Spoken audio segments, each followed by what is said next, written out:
रामकृष्ण हरी माऊली. 2026 ची वारी आहे आपली एआय वारी, अर्थात अभंग इंटेलिजन्स वारी.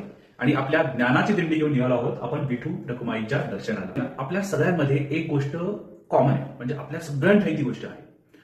सकाळी उठल्यापासून रात्री झोपेपर्यंत कोणतंही छोट्यातलं छोटं काम असू देत किंवा कोणतंही मोठ्यातलं मोठं काम असू देत, आपण ती गोष्ट वापरतो.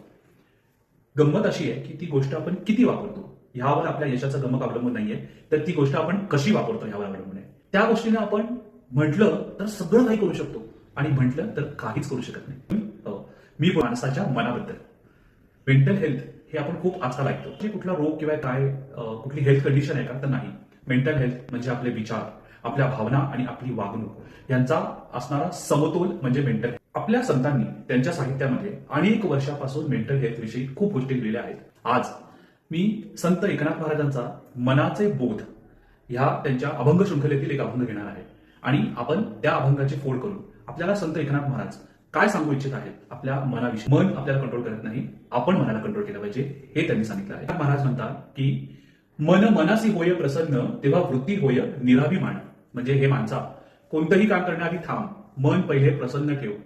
कुठलीही मागची गोष्ट जी सेकंदापूर्वी घडलेली आहे, जी तुला पटलेली नाहीये, तिला पूर्ण फुलस्टॉप दे. त्यांनी काय होणार आहे, तेव्हा वृत्ती होईल निराभिमान. म्हणजे तुझी वृत्ती, तुझी काम करण्याची वृत्ती प्रसन्न होईल आणि कोणतंही कार्य जे तुझ्या हातून घडेल ते उत्तमच घडेल. कसं काय बरं हे घडेल? पावनी गुरु कृपेची गोडी मनामन उभवी गुढी. ते काय म्हणतायत, तर तू प्रसन्न राहिलास, तुझी वृत्ती चांगली असेल तर मनामध्ये तू गुढी उभारू शकतोस. म्हणजे कोणत्याही कामाची सुरुवात तू उत्तमरित्या करू शकतोस. कसं? साधके संपूर्ण मन आवरावे जाण. मन जे आहे ना ते तू पूर्ण आपल्या ताब्यात घे. साधके संपूर्ण, जे तुला साध्य करायचं ते तुला संपूर्ण साध्य होईल. कधी? मन आवरावे जाणं, जेव्हा तू मनाचा कंट्रोल तुझ्या हातात घेशील. आता मनाचा कंट्रोल तुझ्या हातात कसा घेशील रे?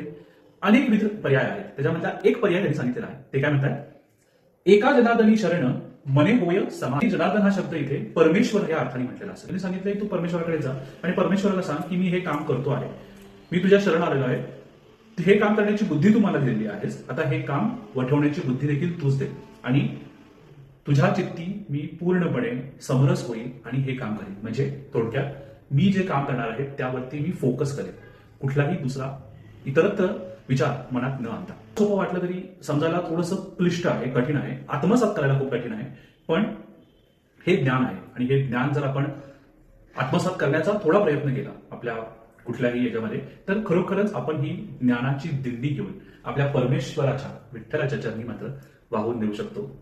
रामकृष्ण हरी.